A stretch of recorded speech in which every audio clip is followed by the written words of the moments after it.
Venezuela എന്ന ഒരു സ്വതന്ത്ര രാജ്യം. അവിടെ ആ രാജ്യത്തിൻ്റെ അവിടുന്ന് യഥാർത്ഥത്തിൽ നമ്മൾ ഒരുപാട് സുന്ദരികളുള്ള രാജ്യമാണ്. അവിടുന്ന് ലോകസുന്ദരി ഉണ്ടായിട്ടുണ്ട് വെനസ്വേലയിൽ നിന്ന്. അതുപോലെ ലോകസുന്ദരി മാത്രമല്ല, ഏതാണ്ട് യൂണിവേഴ്സൽ ബ്യൂട്ടിയോ അതങ്ങനെയൊക്കെ ഏതാണ്ടൊക്കെ ഒരുപാട് ബ്യൂട്ടി കോൺടെസ്റ്റുകളിലൊക്കെ ഒരുപാട് പെണ്ണുങ്ങൾ അവിടെ മത്സരിക്കാറുണ്ട്. ആ രാജ്യത്തിൻ്റെ ഒരു ശാപം എന്ന് പറയുന്നത് ഇറാഖിൻ്റെ ശാപം പോലാണ്.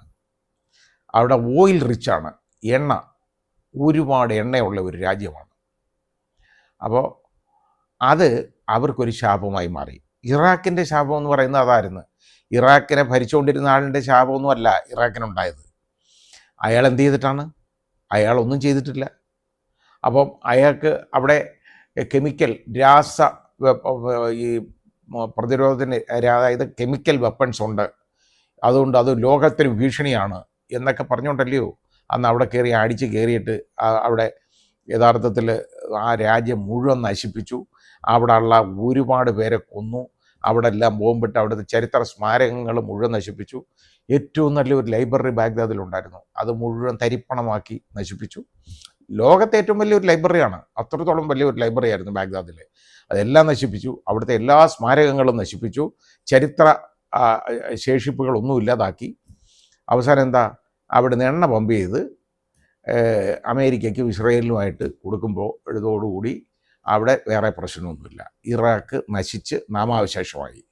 അതാണ് അമേരിക്ക ചെയ്ത ഏറ്റവും വലിയൊരു കൊടും ക്രൂരതയാണ്, അത് കൊടും പാതകമാണ്.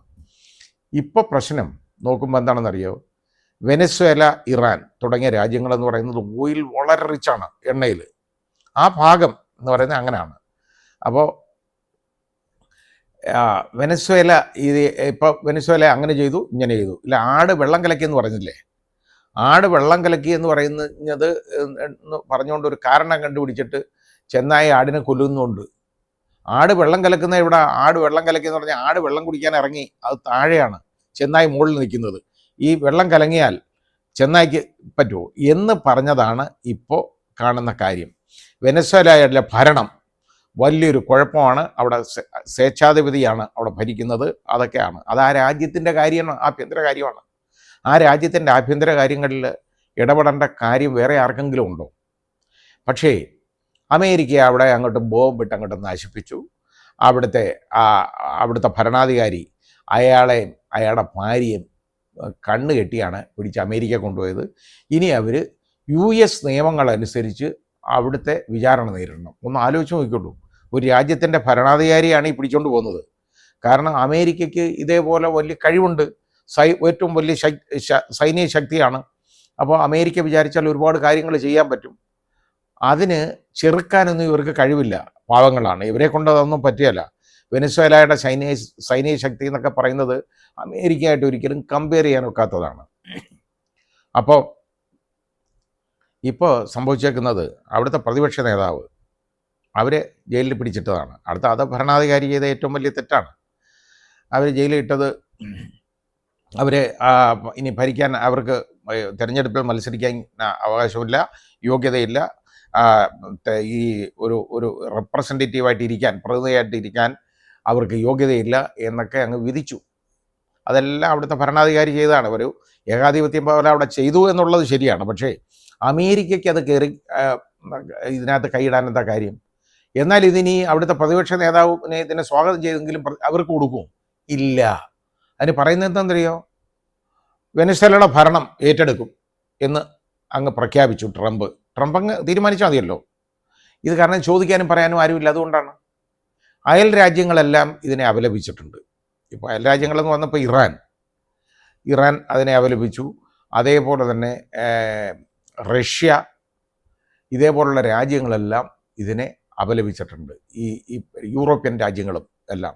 കാരണം അവിടെ ഇത് ഇൻ്റർനാഷണൽ കൺവെൻഷൻസ് എല്ലാം വയലേറ്റ് ചെയ്തുകൊണ്ടാണ് ഈ ചെയ്യുന്നതെന്നും, ഒരു രാജ്യത്തിൻ്റെ പരമാധികാരത്തിൽ കയറി ഇടപെടാൻ അമേരിക്കയ്ക്കോ അതുപോലെ മറ്റൊരു രാജ്യത്തിനോ അർഹതയില്ല എന്നും അതിനുള്ള അവകാശമില്ല എന്നും ആണ് ഈ രാജ്യങ്ങളൊക്കെ വിളിച്ചു പറയുന്നുണ്ട്. പക്ഷേ നിർബാധം അവിടെ ഈ ആക്രമണം നടത്തിക്കൊണ്ടിരിക്കുകയാണ്. സംഭവം എന്തെന്നറിയോ, അവിടുത്തെ എണ്ണയുണ്ട്. ആ എണ്ണ മുഴുവൻ അടിച്ചെടുക്കണം, ഊറ്റിയെടുക്കണം, അതിൽ വിൽക്കണം. വേറെ ആരും എണ്ണ വിൽക്കാനും പാടില്ല. അപ്പോൾ ഇറാനൊന്നും എണ്ണ വിൽക്കാൻ പാടില്ല, റഷ്യക്ക് തന്നെ ഉപരോധമല്ലേ, എണ്ണ വിൽക്കാൻ പാടില്ല. നന്നായിട്ട് അവർ പറയുന്ന വിലയ്ക്കേ കൊടുക്കാൻ പാടുള്ളൂ, അല്ലാതെ വേറെ ആർക്കും കൊടുക്കാൻ പാടില്ല. അവിടുന്ന് എണ്ണ വാങ്ങാൻ പാടില്ല. ഈ വാങ്ങാൻ പാടില്ലെന്ന് പറയുമ്പോൾ തന്നെ അതിനെ അനുസരിക്കാൻ കുറേ മണ്ടന്മാരും ഉണ്ട്. പറഞ്ഞുകൊണ്ട് വല്ല കാര്യമുണ്ടോ?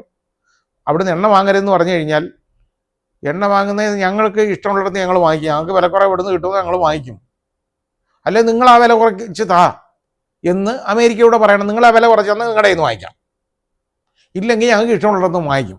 ഇനി വില കുറച്ച് തന്നാലും ഞങ്ങൾക്ക് ഇഷ്ടമുള്ള സ്ഥലത്തുനിന്ന് ഇഷ്ടമുള്ള മാർക്കറ്റിൽ നിന്ന് ഞങ്ങൾ എണ്ണ എടുക്കും എന്ന് പറയാൻ നേതാക്കൾ തയ്യാറാവണ്ടേ? അങ്ങനെ തയ്യാറാവത്തില്ല. കാരണം പേടിയാണ് പലർക്കും ഈ ട്രംപിനെ എന്തിനെ ഭയക്കണം? മടിയിൽ കനമുള്ളവനെ ഭയമുള്ളൂ എന്ന് പറയുന്നതല്ലേ എൻ്റെ കാര്യം. മടിയിൽ വല്ലതും കനം കാണും, അതാണ് കാര്യം. അപ്പോൾ അത് വാങ്ങുന്ന അതിരിക്കട്ടെ. പക്ഷേ ഇവിടുത്തെ എണ്ണയുണ്ടല്ലോ, ഈ ഊറ്റിയെടുക്കുക, ഈ എണ്ണയുടെ സമ്പത്താണ് വെനസ്വേലയ്ക്ക് യഥാർത്ഥത്തിൽ വളരെ വെനസ്വേലയെ ബാധിച്ചത്. വെനസ്വേലയുടെ സങ്കടകരമായ അവസ്ഥയ്ക്ക് ഇപ്പോഴുള്ള കാരണം എന്ന് പറയുന്നത് അവിടുത്തെ എണ്ണ സമ്പത്താണ്.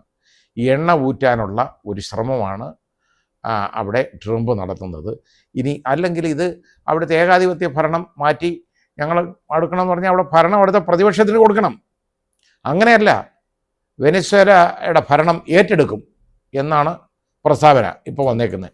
ദിവസം തോറും വിളിച്ചു പറഞ്ഞുകൊണ്ടിരിക്കുകയല്ലേ ഓരോ രാജ്യങ്ങൾ ഇയാളെ ഏറ്റെടുത്തുകൊണ്ടിരിക്കുകയാണ്. ഇപ്പോൾ ഏറ്റെടുക്കട്ടെ, എവിടെയൊക്കെ ഏറ്റെടുത്തുകൊണ്ടിരിക്കും?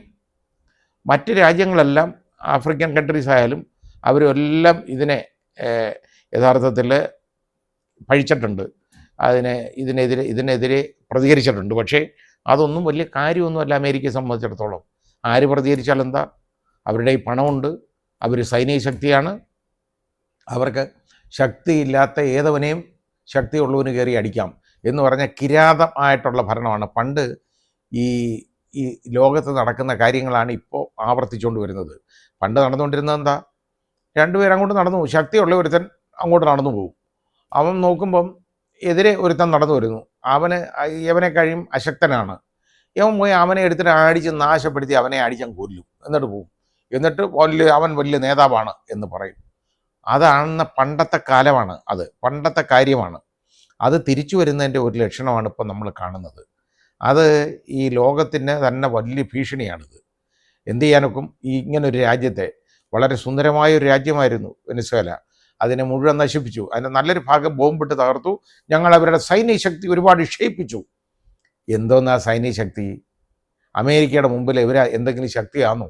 ഒന്നുമല്ലല്ലോ. അല്ലെങ്കിൽ മറ്റ് രാജ്യങ്ങൾ അത് ഇടപെടണം, ഒന്നും ഇടപെടുന്നില്ല. അപ്പോൾ എല്ലായിടവും സമാധാനം സ്ഥാപിച്ച് നോബൽ സമ്മാനം വാങ്ങിക്കാൻ ആഗ്രഹിച്ച് കൊതിച്ചിരിക്കുന്ന ആളാണ്, അതിൽ നിരാശപ്പെട്ടിരിക്കുന്ന ആളാണ് ഇതേപോലെ അതിക്രമിച്ച് മറ്റ് രാജ്യങ്ങളിലേക്ക് അധിനിവേശം നടത്തുന്നത്. ഈ അധിനിവേശം എന്ന് പറയുന്നത് ഇറാഖിൻ്റെ അധിനിവേശത്തിന് തുല്യമാണ് ഇത്. രണ്ടിടത്തും സംഭവിച്ചേക്കുന്നത് രണ്ടുപേർക്കും എണ്ണയുടെ സമ്പത്തുണ്ടായിരുന്നു. അതാണ് പ്രശ്നം. ഈ എണ്ണയാണ് ഇവരുടെ ഏറ്റവും വലിയ ശാപം. അത് കണക്കാക്കിയാൽ മതി.